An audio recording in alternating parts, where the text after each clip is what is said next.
things better. So those small things after many weeks in isolation would tick you off. Absolutely. And what's been great is that we're allowed to take a walk because I can get out and listen to a bit of music and just feel good about it. I'm in a bubble here with my wife, so we're all perfect, of course, in every way. But you still need that release, and just like was being said a minute ago, I'm not looking forward to level 2 because I'm not sure about what it's going to be like putting a belt on. I agree with that comment. That's a very, very important thing for us all to understand. Try to find the belt in the cupboard. Yeah, I'd be interested to hear from our listeners. What are your apprehensions or thoughts about going to level 2 if we do so? Why or why not? Text us 2101. But this sort of story is kind of demonstrated in Italy, Fatamata, where earlier on there was a piece in The Guardian saying that earlier on people were singing and supporting each other really from their own balconies, but that really pulled back as the lockdown just kept on going. Yeah, I mean, a great insight into human nature, right? I think I was definitely more anxious towards the beginning of the lockdown, but I don't know, I guess as an introvert, I've just been almost at the same time living my best life. Okay, all right. Yeah, that's interesting. Caitlin, how have you found it so far? Oh, I think I'm like everybody else, but I have noticed the bears. I feel like even the teddy bears in our front window are looking pretty grumpy now. They're over it. That is true. Time to give the teddy bears a bit of a reprieve. Hey, Caitlin Sherry, thank you very much for that. All right, we await the 4 p.m.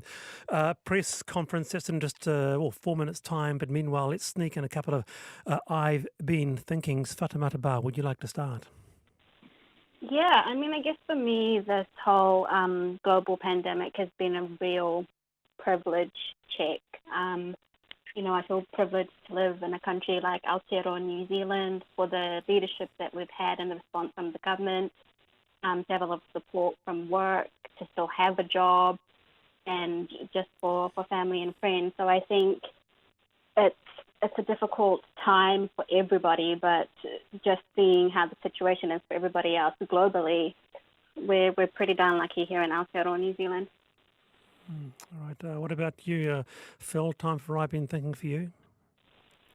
Actually, I've been thinking about the future of travel because if you know me, I travel a lot globally until just a few weeks ago.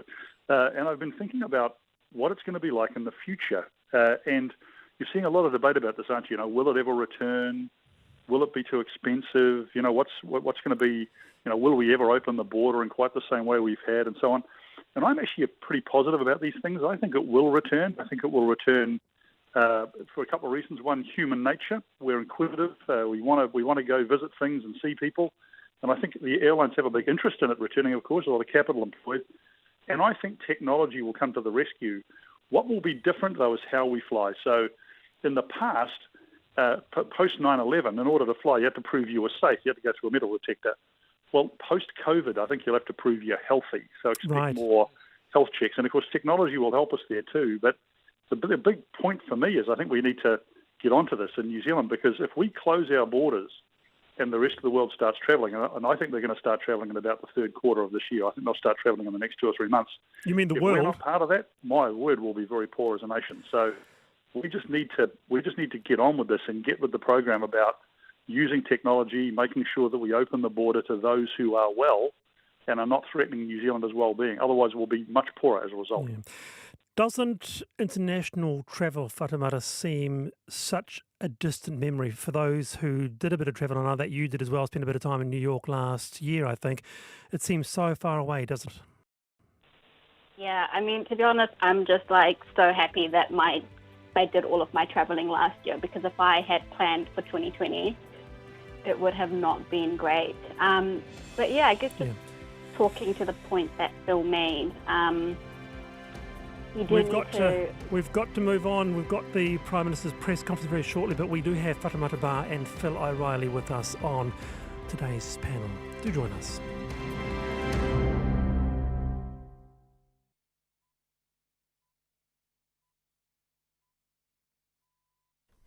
RNZ News at 4 o'clock. Kia ora, I'm Cynthia Morahan. There are 3 new cases of COVID-19, including 2 nurses at Waitakere Hospital. The third had recently arrived from overseas. The nurses did not have any symptoms but had been isolating at home and were tested before returning to work. They will now remain in isolation awaiting further tests. 5 other Waitakere Hospital staff earlier tested positive after COVID patients from St Margaret's Rest Home were moved there. Today's cases bring the total confirmed and probable cases to 1,497. 2 people are in hospital, neither are in intensive care. Corrections is to carry out a full operational review after a prisoner escaped custody while being transported to Remutaka Prison on Sunday night. The man was being returned to prison from hospital. Steve Morgan, the acting prison director at Remutaka Prison, says the review will look into how the man escaped and what can be done to make sure it doesn't happen again. The prisoner was handcuffed when he escaped and he was guarded by 2 custodial officers. He was caught by the police in Upper Hutt this afternoon and has been charged with escaping custody. Retail spending using electronic cards almost halved last month as non-essential businesses closed during the lockdown. Retail sales fell $2.6 billion in April after adjusting for seasonal effects. Stats NZ says the drop is the equivalent of each person in the country spending about $520 less in April than they did in March. All industries showed unprecedented falls in April, with furniture, hardware and appliance sales down by just over $1 billion from the month earlier. Hospitality, including accommodation, cafes and restaurants, were down $721 million. Business confidence in the country's hotel sector is bleak, with many operators expecting significant redundancies without further support. More than 100 hoteliers responded to an industry survey from Tourism Industry Aotearoa and Haworth HTL.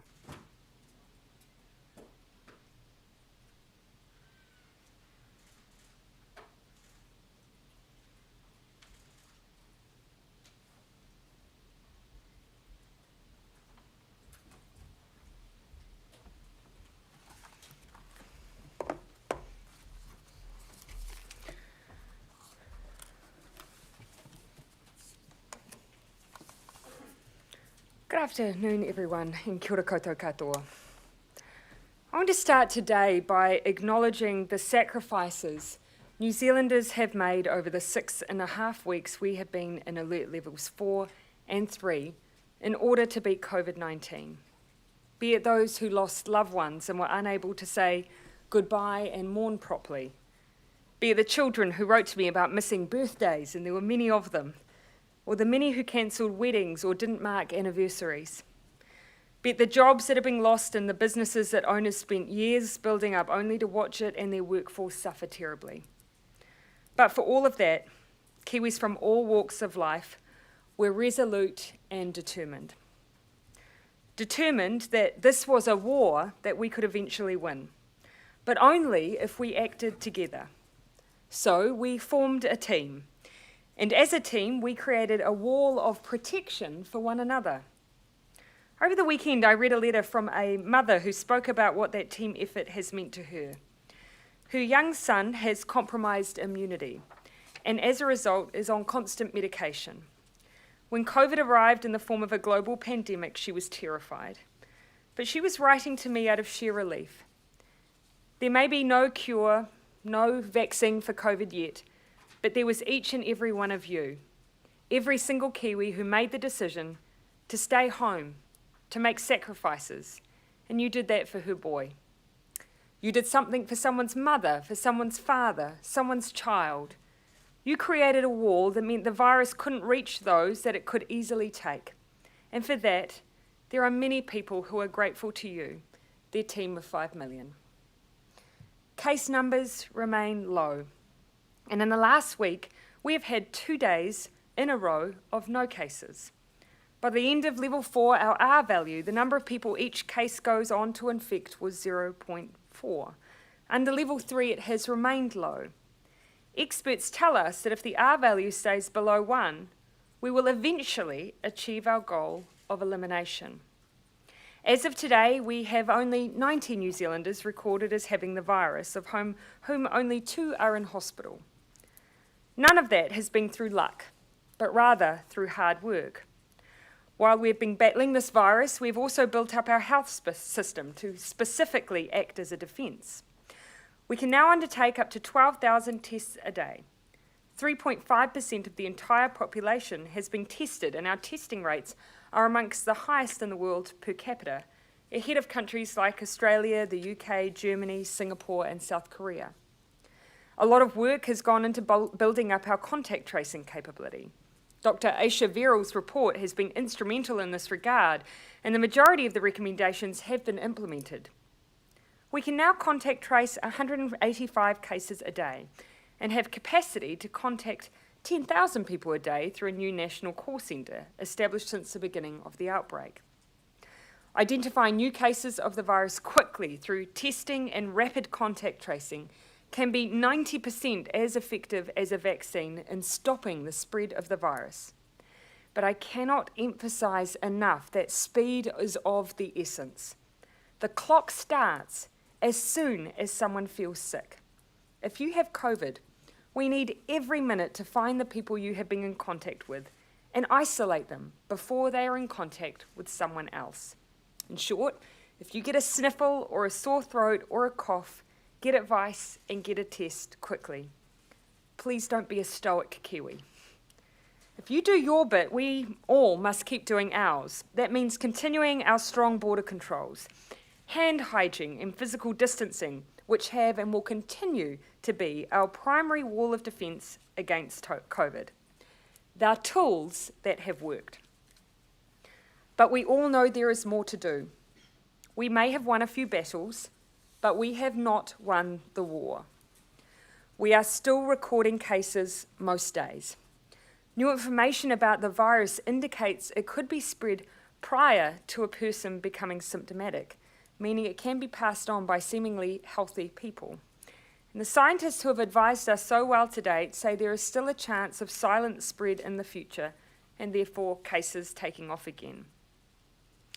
So, today, I am announcing that Cabinet agrees we are ready to move into level 2, to open up the economy, but to do it as safely as possible.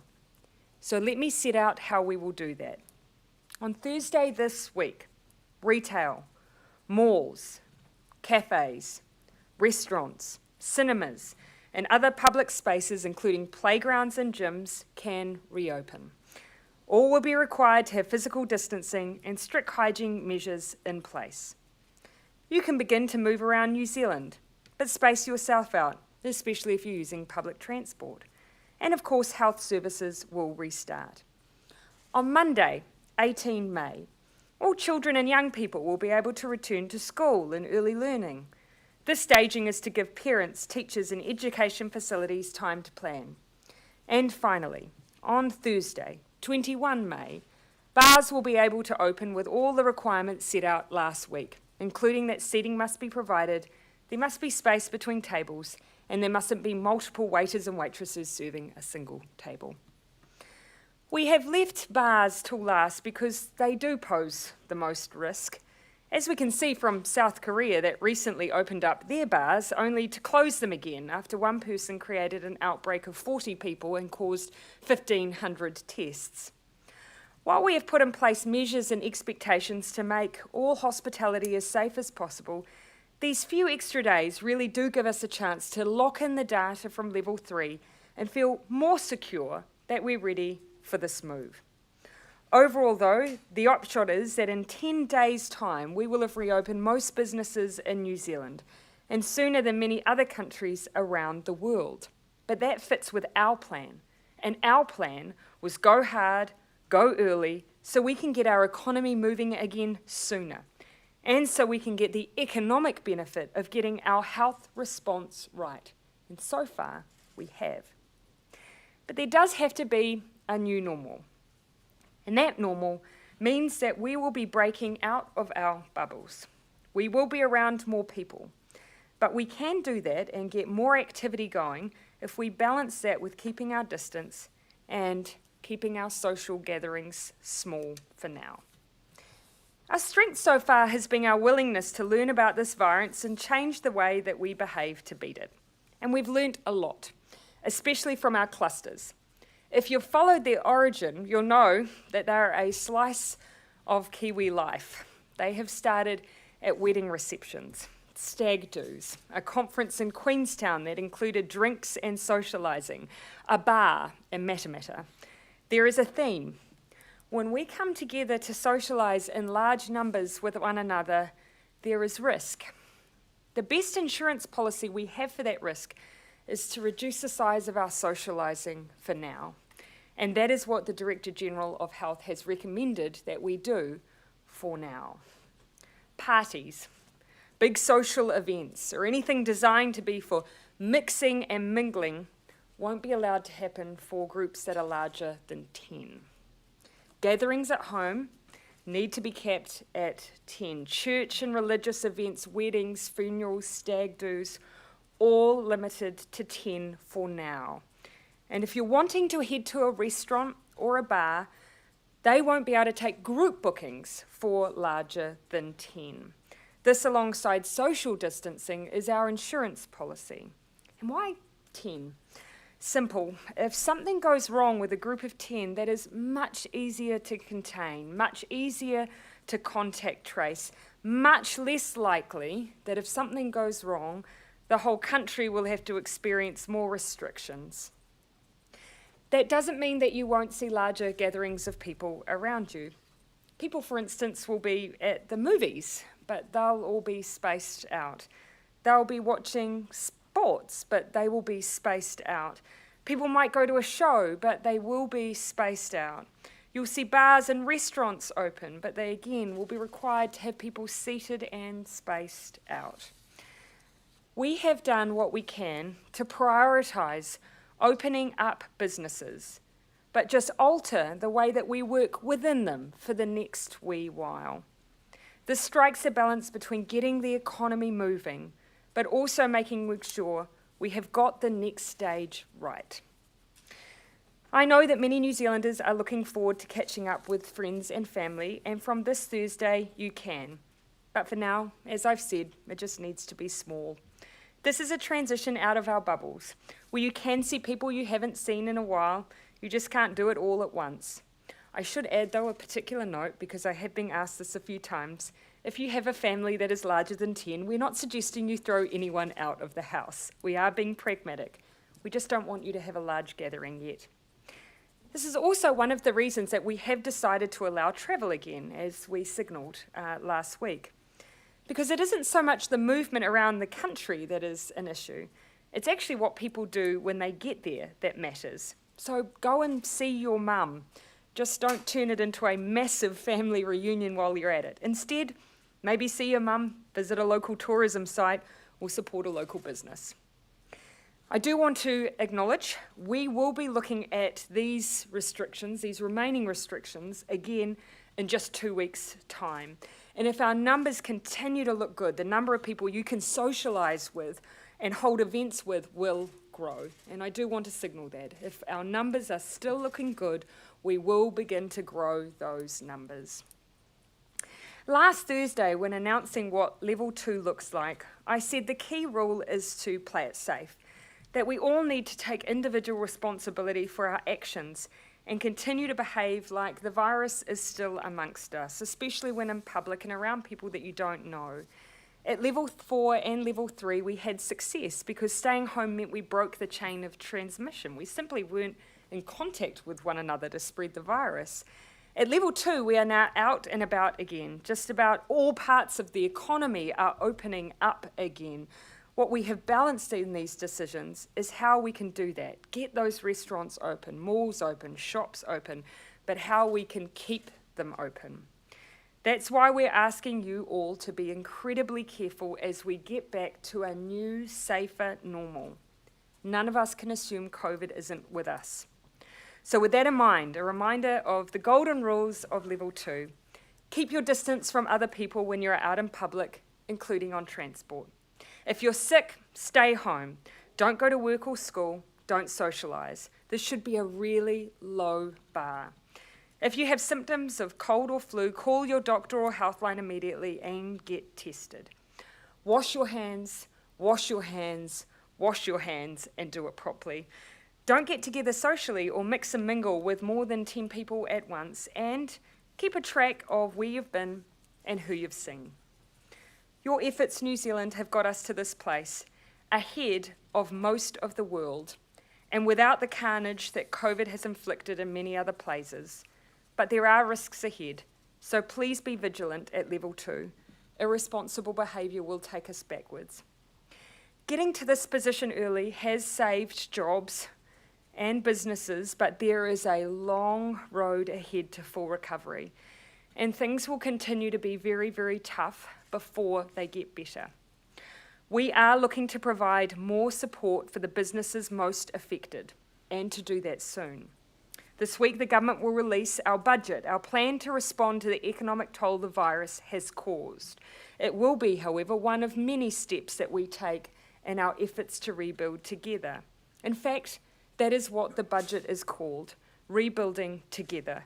At its heart is the simple idea that our team of 5 million has united to beat the virus and must keep doing so, and now together we can also unite to rebuild our economy. And that there is an opportunity to build back even better, addressing issues like inequality or rundown infrastructure and challenges to our environment. The Finance Minister will have much, much more to say on that on Thursday. So for now, we are in level 3 for just 2 more days. From Thursday, when you wake up, play it safe. Remember that wall of defence we built together as a team now rests with every one of us. So when you're out and about, acknowledge your fellow teammates, enjoy being out more and seeing others. Keep it small, keep your distance, and be kind. The Director General and I are both happy to take questions. How do you differentiate between a restaurant and a bar? And do you recognise that this will be a massive kick in the guts to struggling bar owners? Oh, actually, we've worked with the Hospitality Association, because you're right to point out that is an issue that may have caused problems with definition. So quite simply, we're using the guidance that's set out through the Easter Sunday ANZAC legislation. Essentially means if the primary purpose is for dining, you can open. If the primary purpose is for drinking, then there's that delay. That does mean pubs who provide meals and so on will be able to open. It is a really pragmatic way to strike that balance between getting those businesses open as soon as we can, but also balancing the risk that still exists. We don't want to be South Korea, open our bars only to close them again. So there are a lot of people watching this who will feel like we've got a whole lot more freedom now. How will you police that 10 or fewer people in the homes? Because this is literally going into people's homes. Oh, yeah. And look, in the same way we have really in level 3 and level 4, we've had the same expectation that people not have large gatherings in their home, and we continue to have that expectation. This is where we are really saying there's a lot of personal responsibility. Think about the role that you're playing in your community and for New Zealand. No one wants to go backwards, and so that's up to all of us. There will, however, still be the ability to enforce. If a large group of students or others, and I don't want to just prey upon students here, but a large group of people get together for a party, there will be the ability to enforce this. Is that a few more details on staggering? Because you talked about 2 weeks you'll reassess. Will then you maybe look to add another 10, or will that progress more quickly? I would anticipate that it would progress more quickly. I do want to leave that flexibility to the Director General, but he's already been considering that staging already, I see it as being larger than that, but ultimately it will depend on our numbers. Director General? Yes, thanks, Prime Minister, and kia ora koutou katoa. So if you look at Australia, they've gone for actually longer periods, but they've gone sort of 10 to 20 to 50 to 100. As the Prime Minister said, I think we would be looking to open up more quickly if possible, but it will very much depend on what we're seeing in a couple of weeks' time, and then 2 weeks beyond that as well. Understanding the end point that Cabinet's already agreed is an upper limit of 100. And no direction on masks, so is that something you've decided against, for example, on public transport? There's a requirement? So we're not requiring masks on public transport.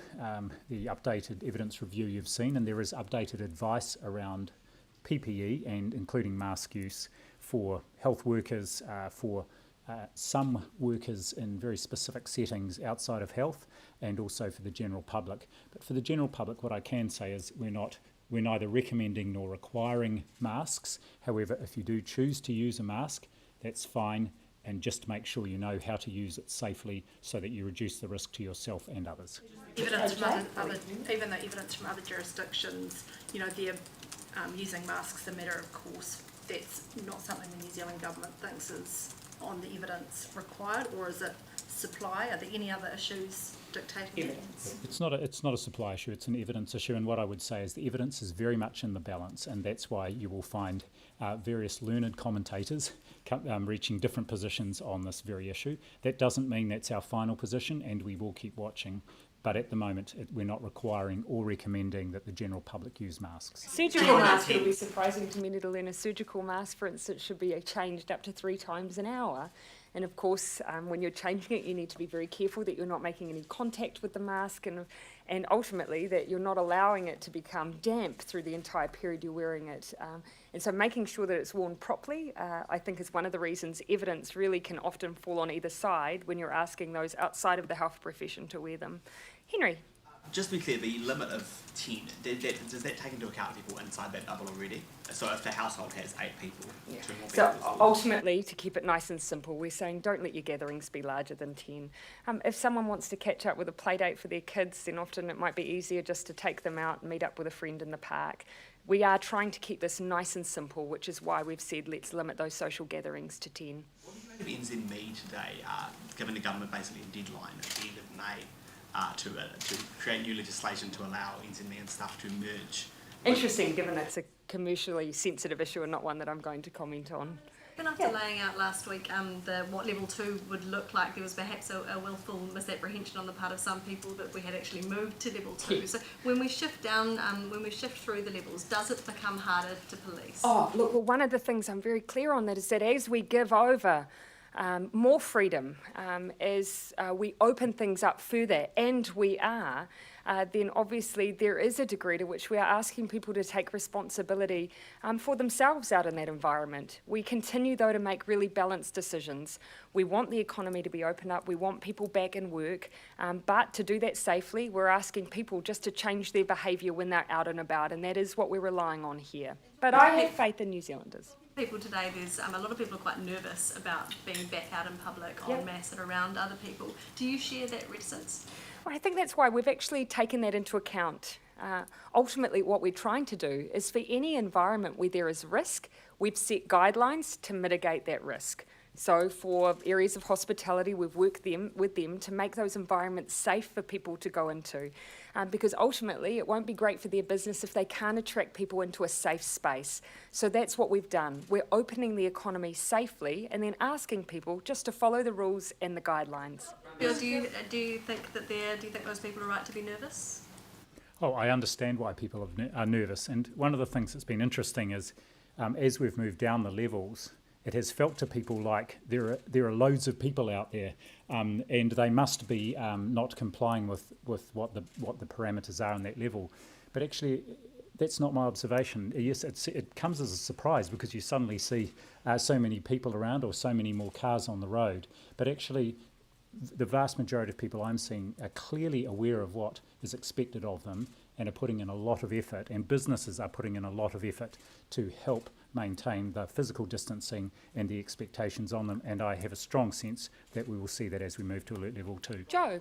So just on this maximum number of 10, correct me if I'm wrong, is what you're saying that you couldn't have like a wedding or a birthday or something that would be more than 10 people, but you could take a group of up to 100 people to a bar, to a restaurant and do something similar? Fair question, and so that's where we're being really clear. The 10 is utterly consistent. If you want to go out to a restaurant or bar, they can't take a group booking of more than 10 either. You can't book out an entire restaurant for your entire party. It can only be 10. Multiple bookings of tables for a group of people that wanted to have a No, you cannot. No, ultimately, it is just if you are socialising with a group of your friends, you have to keep it to 10. The restaurant, however, can be open, catering for other patrons that are not part of your group, because ultimately people don't go to restaurants to continue to socialise with strangers. They're there with the group they've gone with, and that group needs to be limited at 10. that. just Following up on that, for people planning weddings, for example. Hold off. So when should they start getting their diaries out again? Yeah. And so what we're doing, obviously at Alert Level 2, is increasing over time, if we continue to see those numbers hold, the number of people that can socialise with one another. But for now, I imagine most people want certainty, and the best way to have certainty is just to hold off that planning for a while. Yeah, we've said the same. Again, drawing distinctions between church services where people do come for fellowship, they do come for community, and they do come to socialise with one another. And so that is why we've kept it consistent 10. But it is for now. We're saying 2 weeks, we'll review again and look to increase. And that is consistent with what the likes of Australia and other places are doing. We did really give hard consideration to this, particularly because we have been so moved by the struggle for families with funerals and tangi. But people come together for funerals and tangi to physically comfort one another. And so this is an area where we are hoping to be able to move soon, but for now we've opted for the safety of 10 and the consistency of 10.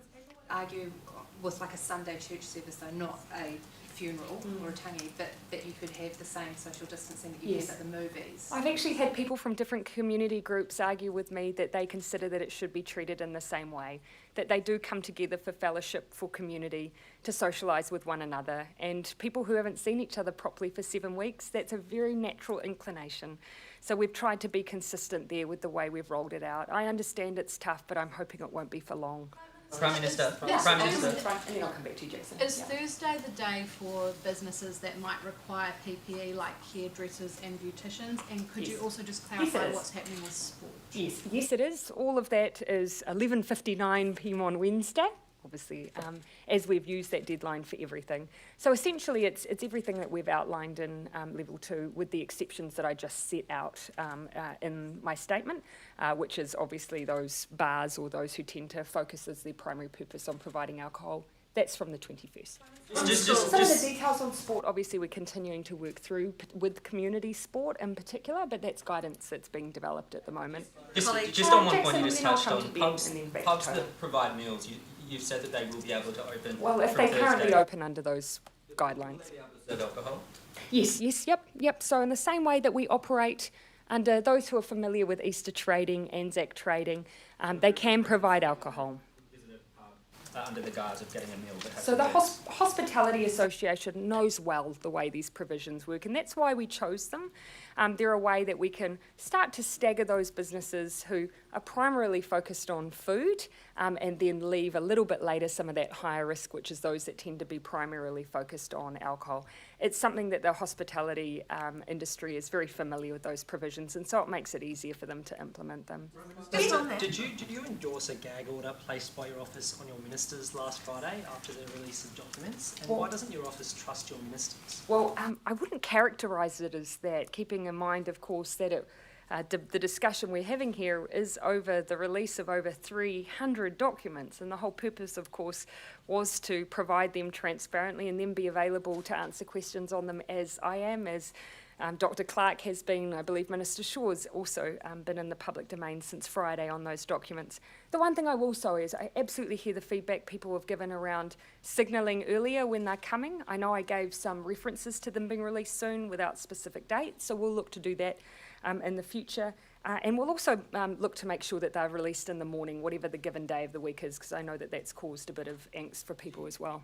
It hits your reputation as a transparent government when it is that way? I don't know that anyone would accuse me of not having been available, given how available I seek to make myself, and nor would I believe that to be the case either. But I will say it's not the language I would have used in an email, but you'd expect that I don't craft all of the emails sent out by people who work in my team. Crowded schools. You go ahead, Tara. In crowded schools, physical distancing won't always be possible. Yeah. How should schools mitigate that? Yeah, and look, that's something from the very beginning we have acknowledged and not had an expectation that schools and children won't be able to be children. So what we've done is work alongside the education sector and to make sure that there are practices in place, hygiene practices that help support a safe environment. And ultimately, we wouldn't move to be having children going back to school if we didn't believe it was safe. And I absolutely appreciate that. I think about this from my perspective and want to make sure that we can give that assurance to other parents too. Over 70s, vulnerable people, rest home visits, hospital visits. So there's updated advice for people over 70 or vulnerable people, and it will be particularly around employment. For those people, it will be a conversation with their employer to look at ways that any risk can be reduced for them, but it is a decision between them and their employer. We certainly would encourage those people to be going out and doing things and doing so safely. And as I said last week, actually, it's beholden to all of us to actually keep those people safe by ensuring we're complying with physical distancing and other behaviours. Visits. Rest home visits, yes. So the visiting policy for hospitals and rest homes is being updated. It will be up to individual rest homes, but you'll also be aware that these are clearly high-risk environments, and we do need to keep the residents in there safe. So any visiting will have very strict boundaries around it still, even in alert level 2. Yep. What's the situation with the discussions around finding an agreement between landlords and tenants, or a code of conduct? Because there's some people saying that New Zealand First is blocking attempts by the government and cabinet to come to a solution. No, it is still an issue that we are working through, but as you'd expect, one of the things that we're mindful of course, is that the code of conduct in Australia, and equally what we would want to reflect here in New Zealand as well, is a way that we can fairly share the burden of COVID. Whilst we predominantly think of, and this will predominantly be the case, predominantly think of it being those who are the tenants who are in the most vulnerable situation, there will be some scenarios where those who are the tenants actually may have a stronger fiscal position than, for instance, the commercial landholder. And so what we need to do is make sure that we're covering off those circumstances. Equally, the Australian Code of Conduct hadn't yet been embedded into law when it was announced. We, of course, are looking to work up the proposal and the legislative framework at the same time. So it's just taking a little bit of time to work those issues through. On New Zealand First, is New Zealand First blocking the government from using Section 64 of the Social Security Act to provide benefits to migrants who are streaming here? No. All of the issues that we work through on a consensus basis. We all agree that we have people from the likes of whom in Queenstown are currently in a very difficult situation, which is why, as a government, we agreed tens of millions of dollars in support to allow emergency support for both accommodation and food to be provided to those individuals. Are you considering using that part of the Act to give benefits to migrants? As I've said a few times, at the moment we've found a way to provide the same support that would otherwise go to those groups without having to make legal changes to our social development regulations, and that includes actually being able to provide the cover the cost of even accommodation. Can I ask for clarification on 2 areas? One, sports clubs. Presumably golf, hunting, whatever, you can play the sport, but you can't have the social gathering element afterwards. And also secondly, Not more than 10. Yeah. No more than 10. Yeah. So you can go out, you can play, you can do your thing, but don't have the social after. Yep. And just in terms of boarding schools, obviously many more than 10 people. Yeah, and again, we expect all of those things are being worked through directly with the Ministry of Education and with those who are in boarding environments, tertiary institutions and the like. They've been working hard very specifically on the requirements of how they can make those facilities work safely for themselves and their students. There are some who are already still in boarding housing, for instance, and have been through lockdown level 4 and level 3. Need to be a physical distancing element, because I mean dorms, for example, half could come back, but the other half. What I'm saying is that we're specifically working through that guidance, and without me having looked at the immediate detail that is being negotiated between the schools, the Ministry and the Ministry of Health, I wouldn't want to speak in too much detail on that. So you said appropriate PPE will need to be worn at hairdressers and beauticians. What does that mean exactly? Dr. Bluefield. Yeah, so the advice we've given is it's particularly around masks. And our updated advice will be on our website, and also about our recommendations around where that can be accessed if there's any trouble with getting access to masks. Did you have anything further on that? Not on that, but on the bars and restaurants. What kind of penalties will there be for breaking those rules? Because if you break Easter trading rules, for example, you can face loss of licence for the premise. Is that the case under these rules? We're using closure here. You'll be closed. Yeah, and we'll keep that consistent because we'd want the consistent application for the way that we're dealing with whether or not you're keeping people separated and so on. So far it's been closure. What I'd need to check is just whether or not that'll be any different in the first week, given we're applying a different set of legislation. What are your reflections on the fact that New Zealand is opening up its economy sooner than Australia, given that when we were at the level 4 lockdown, some people pointed to Australia's more relaxed rules to suggest that New Zealand's restrictions were over the top? Our focus has always been on our own response, doing what is best for New Zealand's health and New Zealand's economy. We went hard and we went early, we got control of the virus, and now we're in a position where we can safely step out of those controls and open our economy back up. It doesn't mean that we don't have a new, safer way of operating, though. We do, and we're expecting everyone to apply those tools as our first line of defence. Keep your distance, keep up the hygiene, keep your gatherings small. That, though, means we can get business back. And so I think that is a small price to pay to keep people in jobs and to keep our economy ticking over. What do you make of the situation in the Manurewa electorate in which Louise Wallace threatened to sue the party? Ultimately, we have processes that are for the party. That includes the process they have of running selections, local electorates running their own selection processes. Generally, they don't tend to interest the rest of New Zealand, but usually are confined to the Labour Party and a local electorate. So those processes need to run their course. I'm not intending to intervene in that. Judge Bloomfield Waitakere, when is the urgent PPE review due, and is there any indication it'll show failure? And also, after the outbreak, staff were stood down, tested, and work bubbles introduced. Have any other work bubbles been introduced in other DHBs? Oh, thanks. So the review is actually of the whole situation that happened there, and one of the reasons that the CE asked for that review to be done was because there had been very good use of PPE. And so they were trying to look and understand what had happened there, whether there was some environmental contamination. My understanding is that review was due to be completed at the end of last week. I haven't seen the outcome and report from that yet, but I will look at that with interest, because each of these reviews is undertaken to help improve not just our understanding, but what we need to change to make sure these situations are not repeated.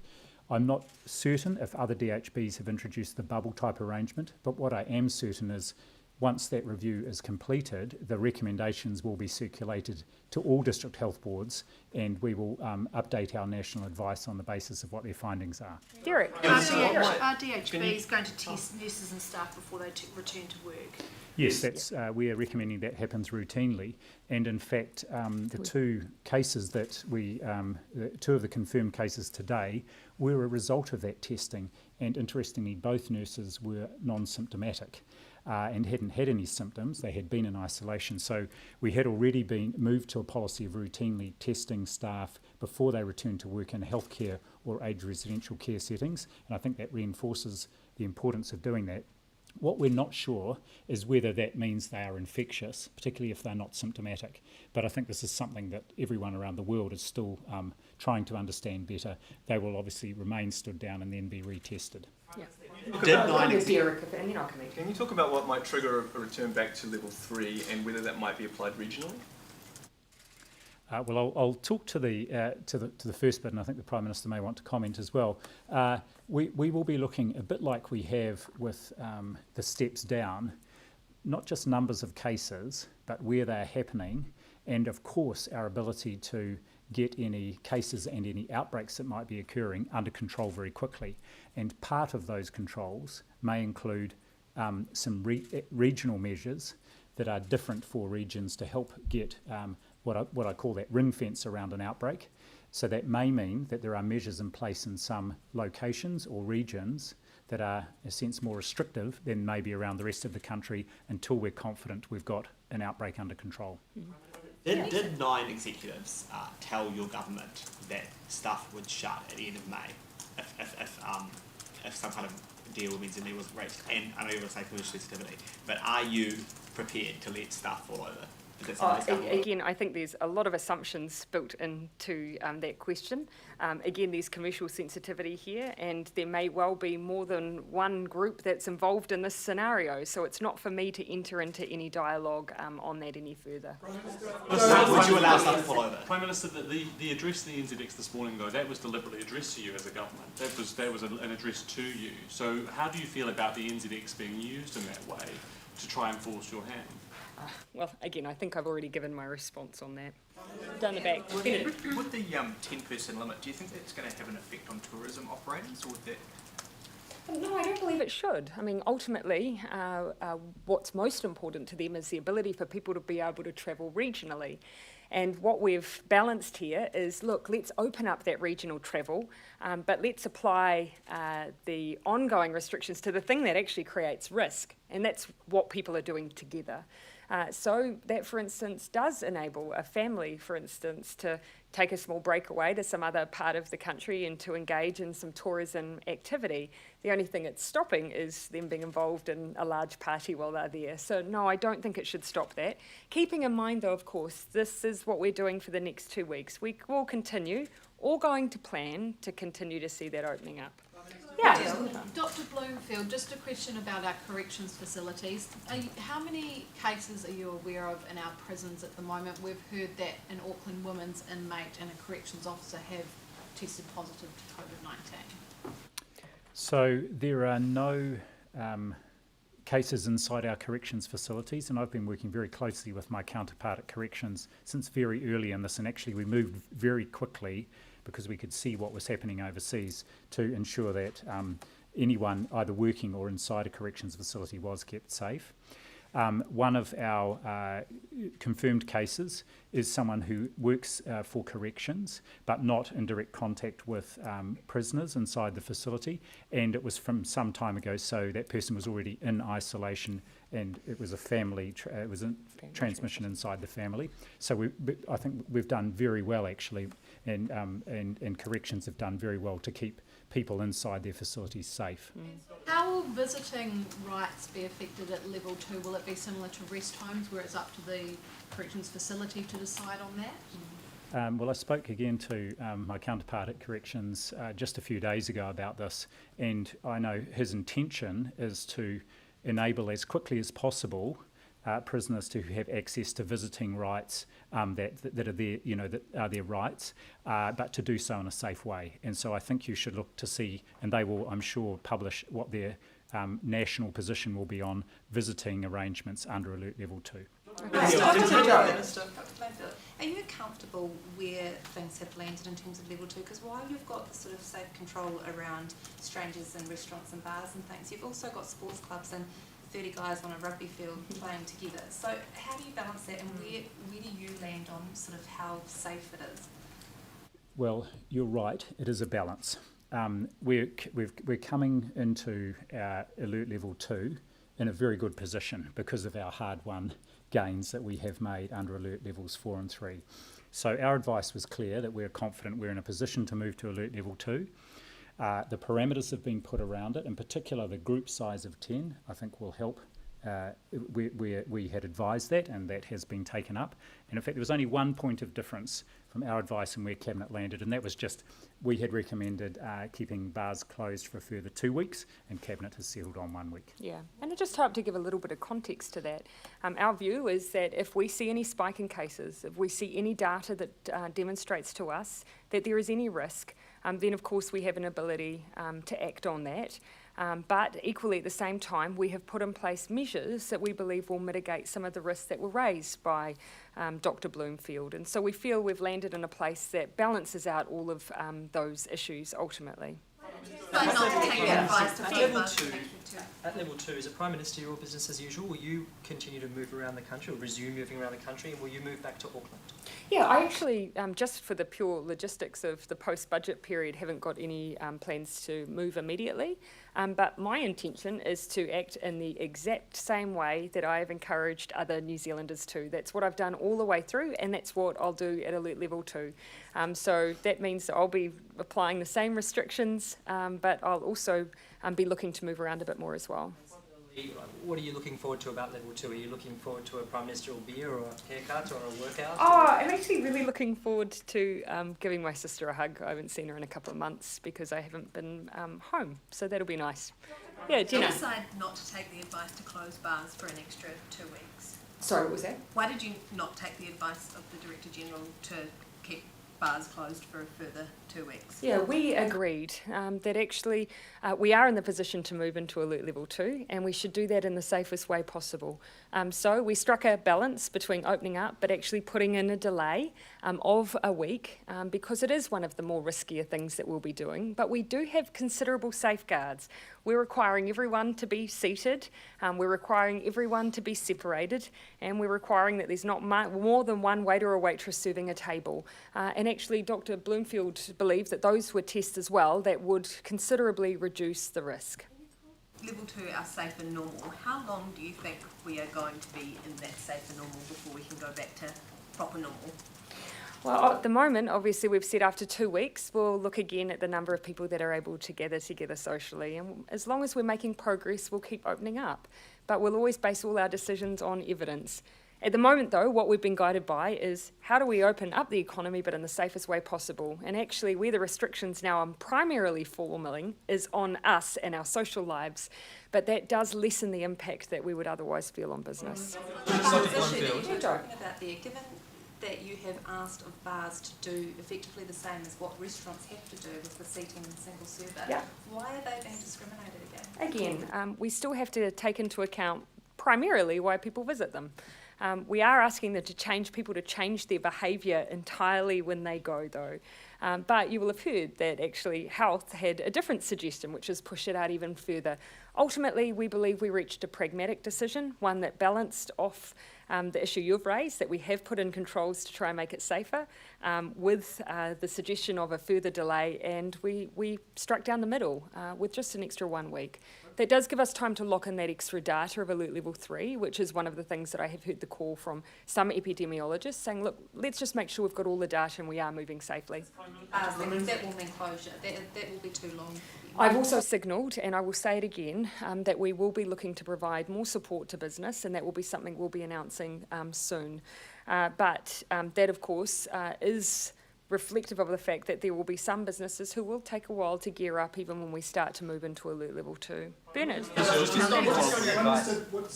the government's view on whether the Commerce Act should be changed or whether the Commerce Commission should be directed or advised to allow a merger of NZME and stuff? Again, I worry that I can't speculate on that question without getting dangerously close to some of the detail of the particular context in which it's being asked, Bernard. So again, I do need to just recall that this is a commercially sensitive negotiation and issue, and I need to let it play out between the parties involved.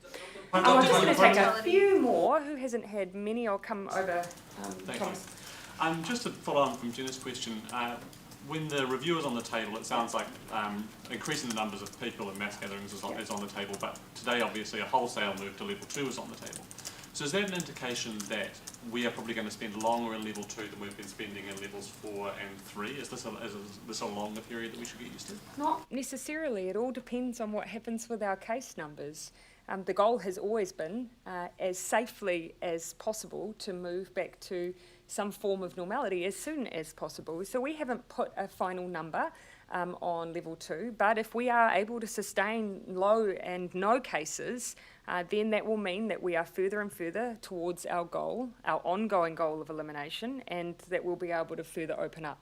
There will be some things that will be with us regardless, and I do need to point out that even if we have low and no numbers, we will still be looking at border restrictions, and we will still, of course, be encouraging everyone to practice those hygiene measures that will keep all of us safe. Just, you know, if this goes to plan, if it works, then level 1 could be on the table in a few weeks' time as well. I don't want to put a number on it. The message is keep it up and we can keep moving. If we slacken up, then we might move in the wrong direction.